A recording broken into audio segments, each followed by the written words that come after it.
All right, well, happy Halloween, everybody. Did everyone get enough candy? No. No, you didn't get enough I candy? have more than enough candy. I'm having such a sugar rush right now. Are you? All right. All right. All right. My palms are sweating. Are you serious? Did you eat all your candy? That's crazy. Being dead honest. Most of it? Golly, Tyler.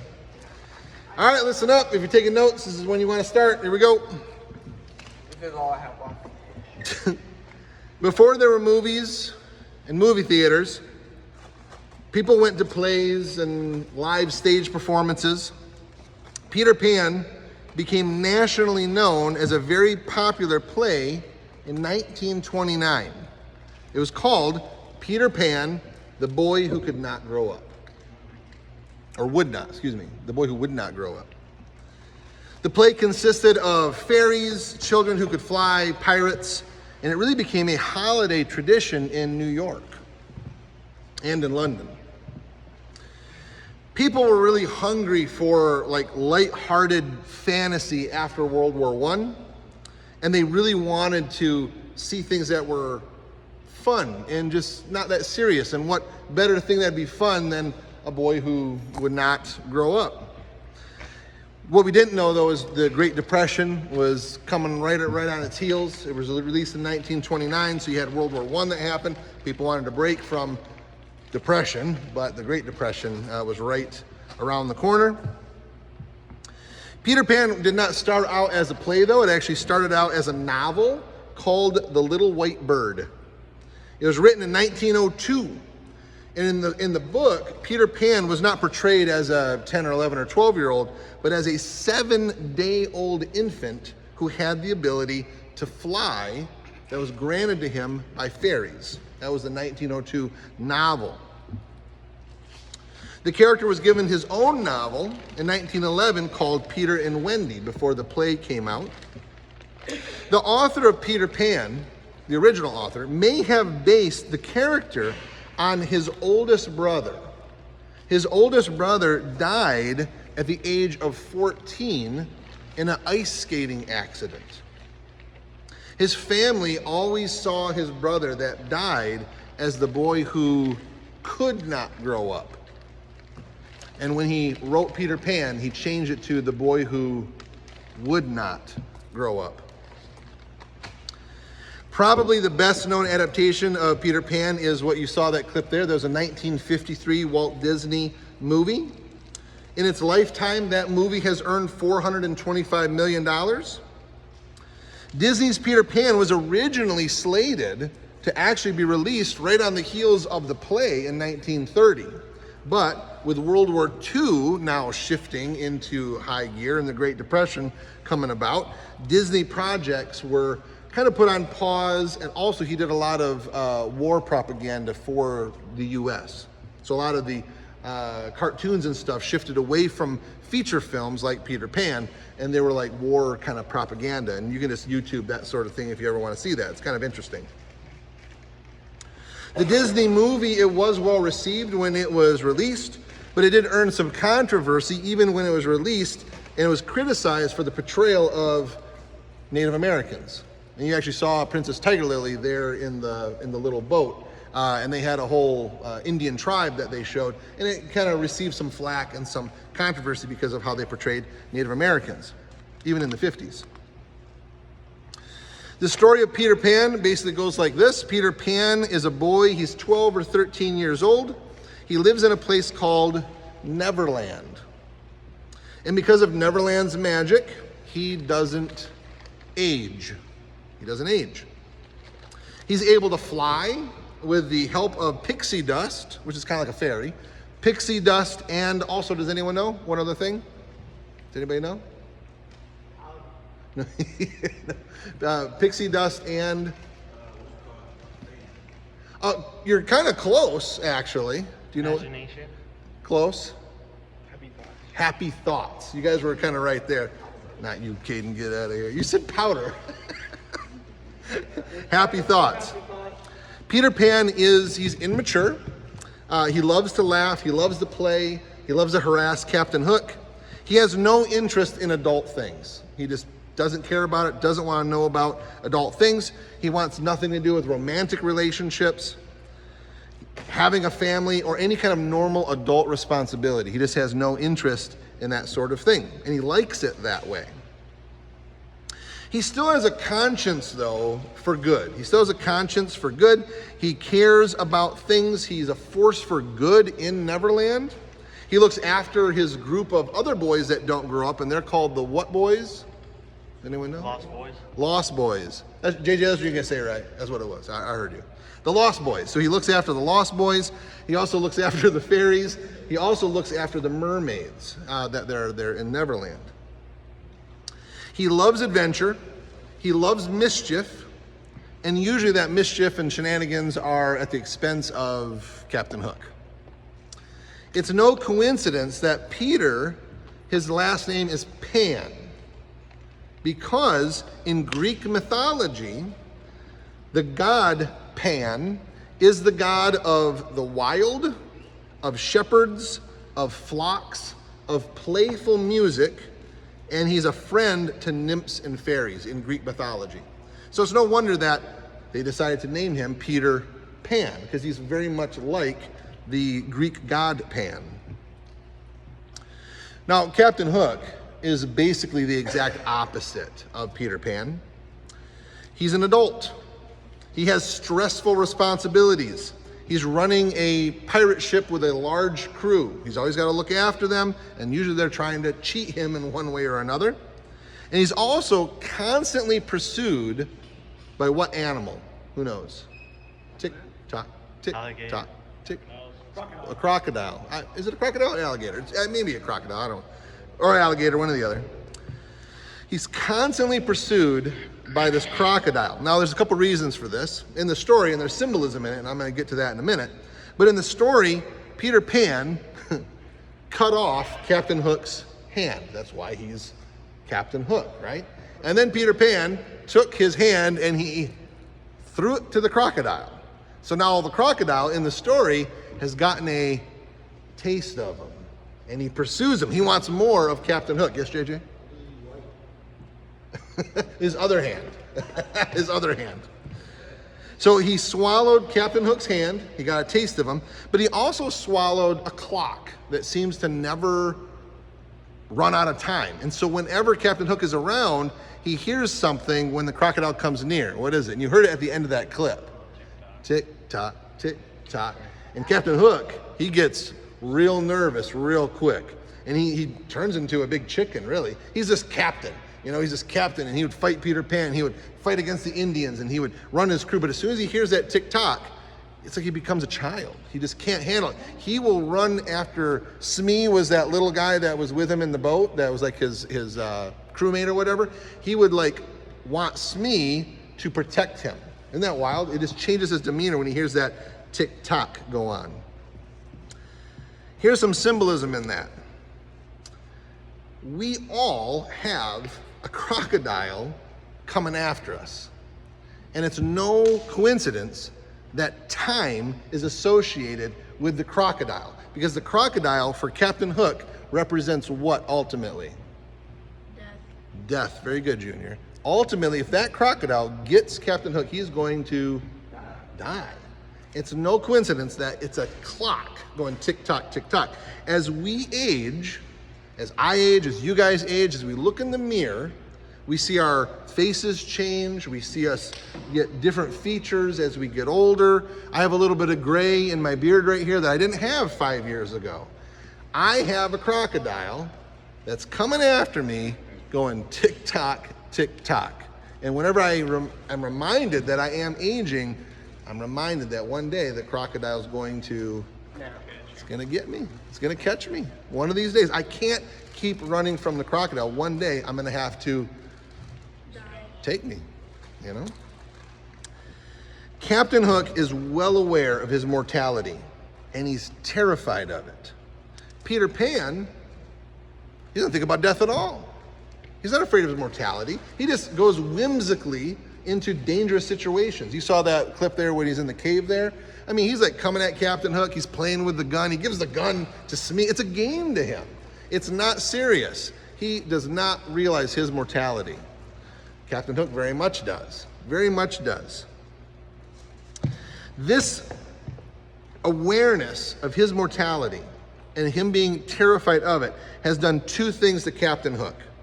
Number one, it's caused him to demand control. Whatever he can control, his ship, his crew, that's one of the reasons why he hates Peter Pan. Because Peter Pan is like the exact opposite of him, and it's almost like, it doesn't really show it, but he's almost like jealous of Peter Pan. He doesn't like the chaos that Peter Pan brings into his life. So what does Captain Hook want to ultimately do with Peter Pan? Eliminate him. I don't want that chaos in my life. He's bugging me. He seems to be more powerful than me. He can fly, but I don't want him influencing me at all. Is it a serious question? Okay, yes, sir.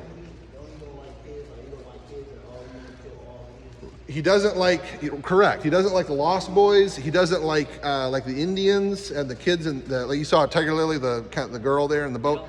He doesn't like any children at all because they are exact opposite of what he's facing in his life, basically.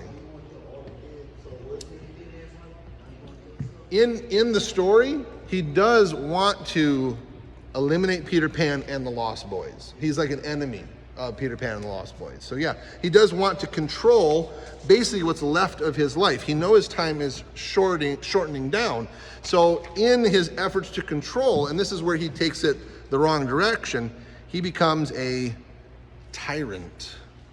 He becomes a tyrant. He hates Peter Pan because Peter Pan represents everything he cannot be. Peter Pan is young and free, and Captain Hook can't be those things at all anymore. Frankly, if you think about Peter Pan's perspective, he's in Neverland, right? He's not in our world, he's in Neverland. What adults does Peter Pan have to look on as an example? None. Well, he's got some. His parents. Nope, parents are gone.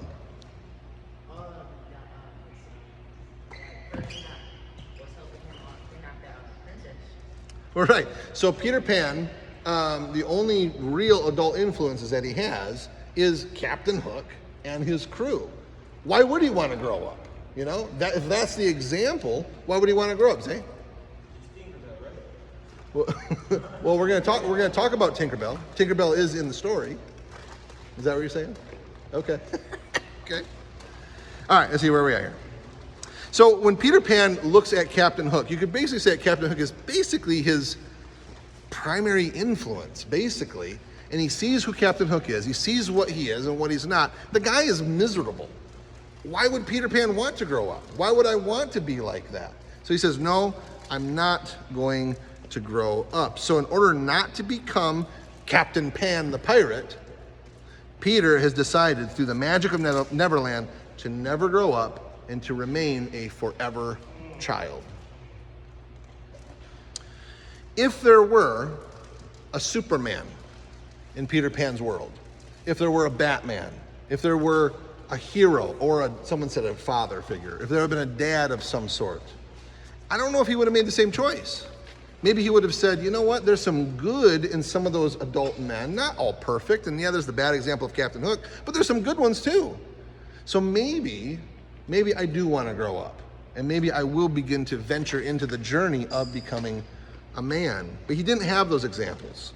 He didn't have that. He didn't have a hero to emulate. It was just him. You know what It was just him. What's that?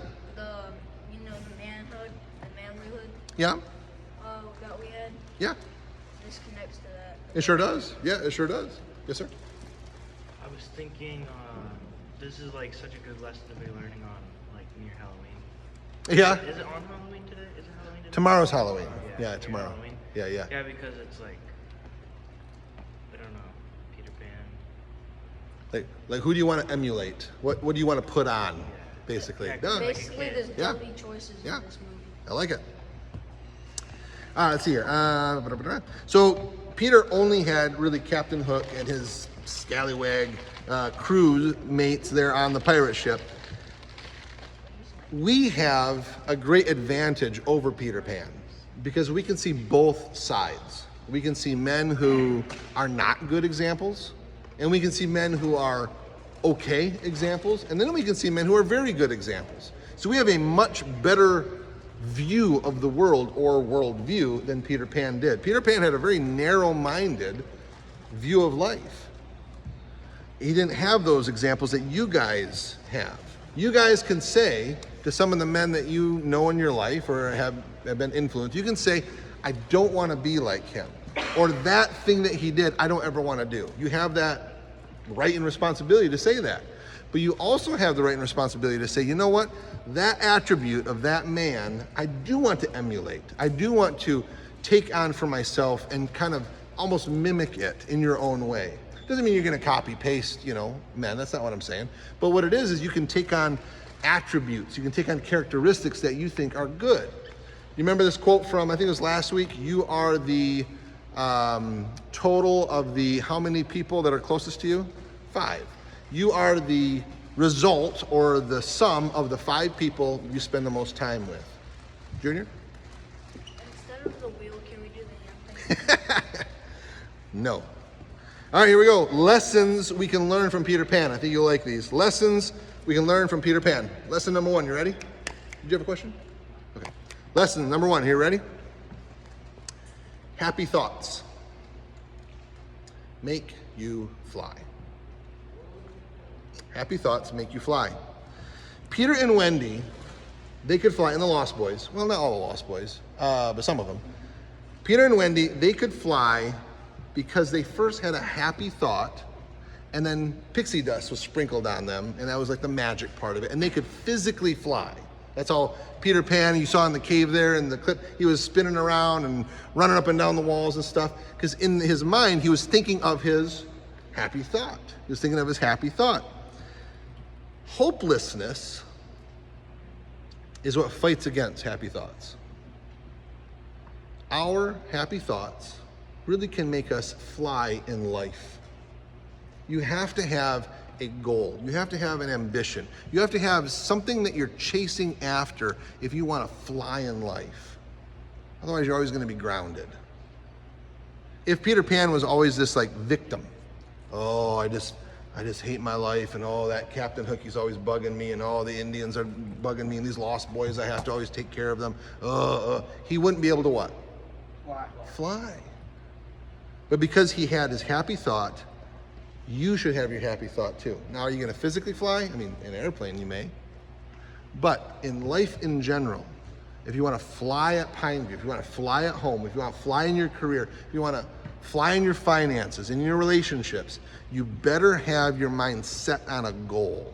Now, sometimes that goal changes and adapts, and that's okay. But you better be chasing after something and keep it in the forefront of your mind. If you don't, you'll ground yourself, you'll crash. It just happens. Anything positive or proactive gives you potential and helps you fly. That is your happy thought. Successful people recognize that they're being chased by something, tick-tock, tick-tock, tick-tock, but at the same time, they're what? Chasing after something. Those are successful people. They realize that time's ticking. They realize that something's coming at me, and if it catches me, I'm done, I'm cooked.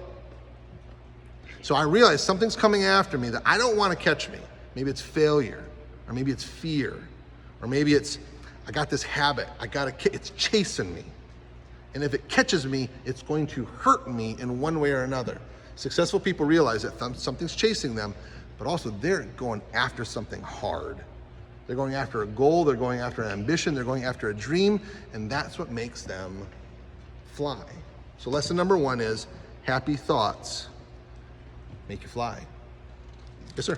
I like the way you worded that. Thank you, Isaiah. Number 2, Isaiah, I'm going to mention what you mentioned, the Tinkerbell effect. This is a real thing. The next 2 things I'm going to talk about are actual psychological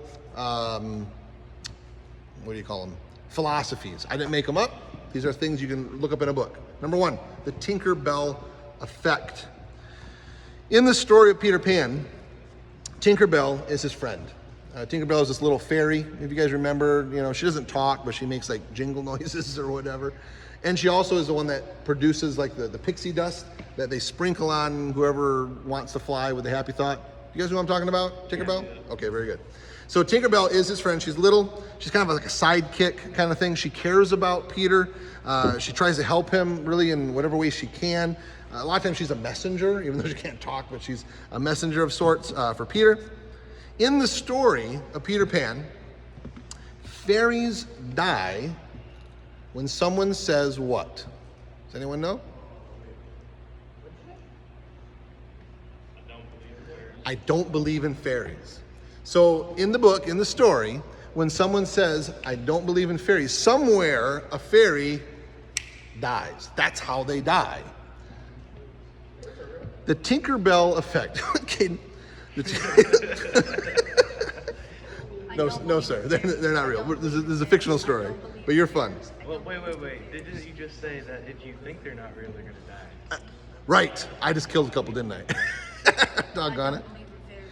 Here's the, you listening? Here's the Tinkerbell effect. You ready? When you believe in someone, could be yourself, could be a friend. When you believe in someone, you bring life into their life. You are a life bringer when you believe in someone, even if that's yourself. I was just talking to someone recently, and I said, and we had a conversation. We said, this is where you're at Pineview. And we kind of plotted it. This is where you're at. And it wasn't that good where he was at. And he said, oh, I'm cooked. I'm done. Was that him believing in himself? No. Peter Pan did that? The idea is, no matter where you are in life, you can improve and get better. So I don't care if you're still on week 1 or if you're on level 1 or whatever, or if you keep getting in trouble or whatever, you can turn it around anytime. You know why? Because you have a free will. You can choose to do whatever you want, and you can even choose to believe in yourself. You can say, you know what, I think I can do that thing. And that means you're a life bringer. Now the opposite is true too. If you say, I'm done, can't do it. Or if you say to someone else, you can't do that, why are you even trying? How many times do you think I've had people tell me, nah, you can't do that, why are you trying? Do you think it was a lot or a little? A lot. It was a lot. So what do you think it did for me? Did I quit? No. It fueled me, man. It fueled me. When someone said, Rodney, you can't do that thing, you know what I said? Want to bet? That's basically, that was my attitude. Now, sometimes I didn't say that out loud, but that was my attitude. It was like, Rodney, you can't build a house in Alaska in 14 months. You want to bet I can't? You can't get your master's degree. No one in your family is ever going to college. Nobody in your family is going to college. You can't get a master's degree. You want to bet I can't?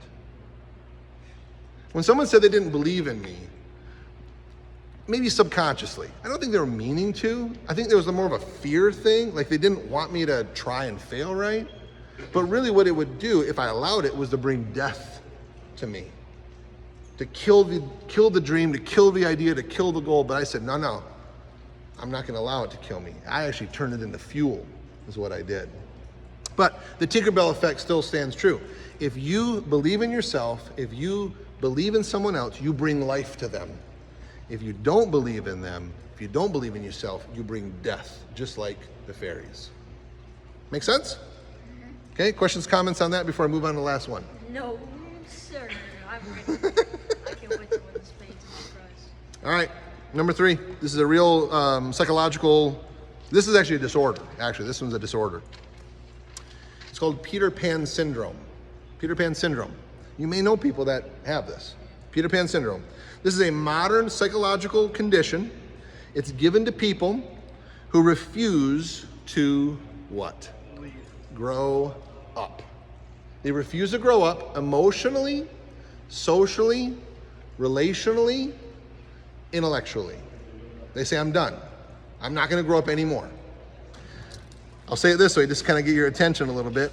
This is the 40-year-old guy who lives in his mom's basement, who doesn't have a job, a purpose, or a plan. That is a guy that has Peter Pan syndrome. I don't care if you live at home, but if you have no plan, no purpose, and you're doing childish things as an adult, Peter Pan syndrome, that's what you got. Now, if we had the magic of Neverland, if we could actually not grow up, that might be kind of fun. But here's the problem.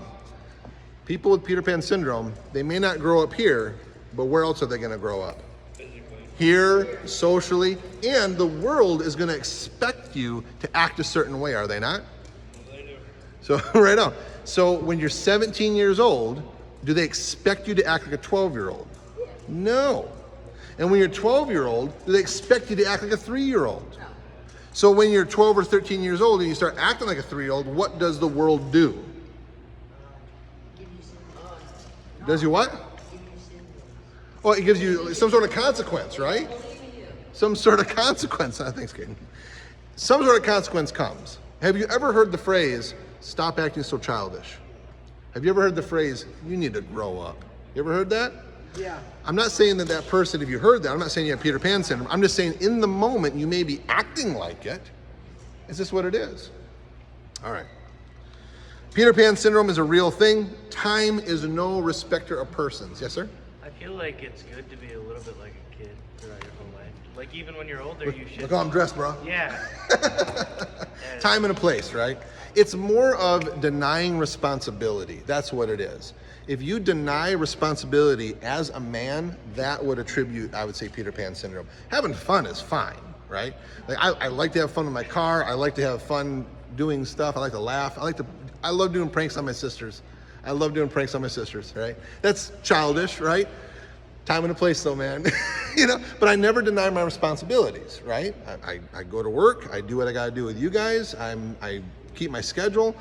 I prepare these. I mean, you name it, right? It's more or less if you reject your manhood responsibilities that would determine if you have the Peter Pan syndrome or not. And that's overall. I don't mean in one little incident. I mean overall. Is that kind of where you're going? Right on. Time. Yes, sir. Okay, all right. Time is no respecter of persons. What that means is time treats everyone the same. 1 minute for me is 1 minute for you. It doesn't change. Time. He's just mauling on his popcorn. It's really kind of funny. Time is no respecter of persons. The crocodile, tick-tock, tick-tock, tick-tock. It is coming for everybody. It's coming for everybody. Now, we can flirt with it. We can get close to it. We can make foolish decisions that crocodile might catch us sooner than what it was supposed to. But if you're chasing something and recognizing that time is chasing you, it won't catch you off guard. It won't catch you off guard. We all have a time-ticking crocodile that's swimming around and around and around our ship of life. Just be aware of that.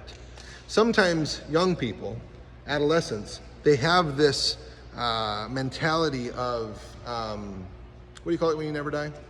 Immortality, there it is. Sometimes, like, mortality is not something that young people think about. But I want to tell you, you know very well that young people can die just as well as old people. It's just what it is. Some of you may know some young people that have died too soon, so to speak. Sometimes we can ignore it. Sometimes we can forget about it. We can try to run from it, but like Captain Hook's hand, I guarantee it, it's already got a taste of you. It's already got a taste of you. And it's coming for you. And it's coming for me. We have to recognize that something's chasing us. Now, the crocodile, it may not come tomorrow, but it's going to get us. And that's okay. That's part of life. But when the crocodile catches me eventually, I want to be running full speed ahead towards one of my goals. I don't want to be sitting still. I don't want to be complacent.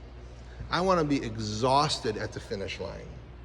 When I cross the finish line of heaven, you could say, I want to be exhausted and just collapse at the finish line. I don't want to be lazy. I don't want to be complacent. I don't want to have all the energy in the world and be like, oh, I'm cool now.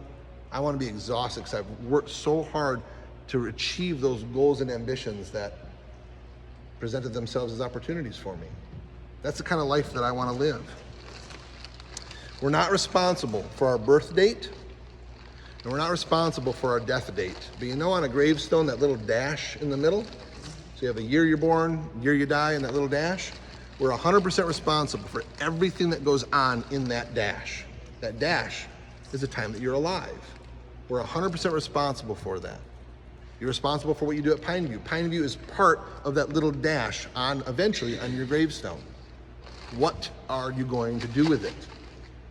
What are you doing with it right now?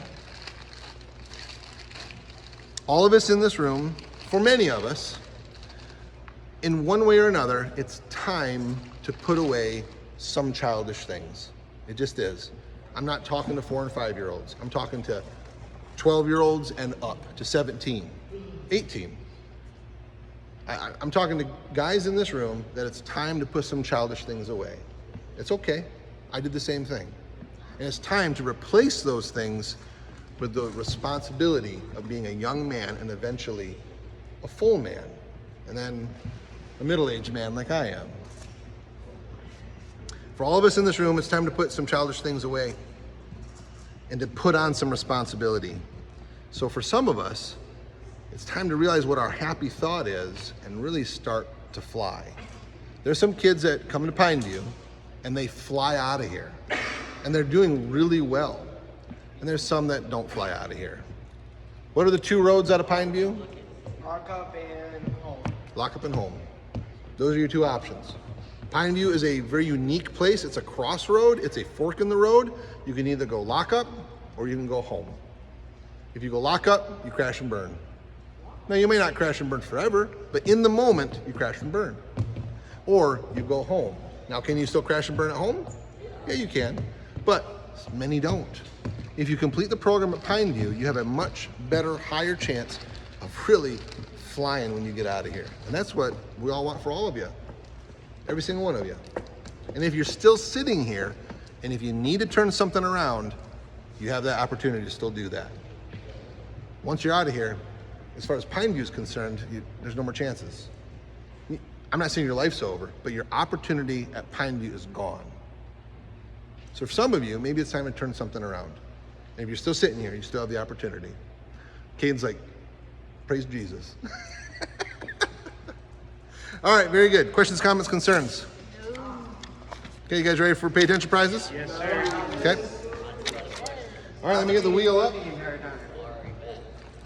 me get the wheel up. And remember, if I fall on your name, you automatically get...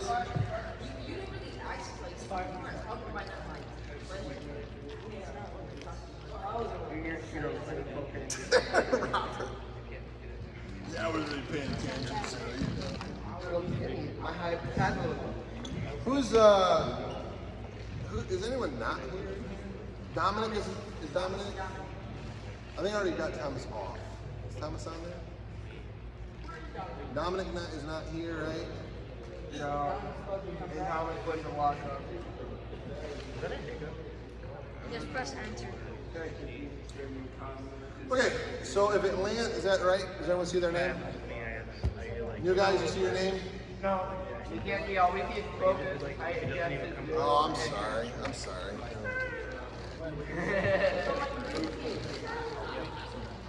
There you go. Yeah, that's my name. So if it lands, it's kind of hard to see, but if it lands on that white one, that's me teaching. You got to do something stupid that I tell you. Nice. If it lands on my son's race car, there's no small group. You ready? You ready? No. Here we go. Can we get I didn't even ask you that. Nick. Oh, you got this. All right, Nick. Nick, you ready? You automatically get one of these. There you are, sir. Okay. Nick. The original novel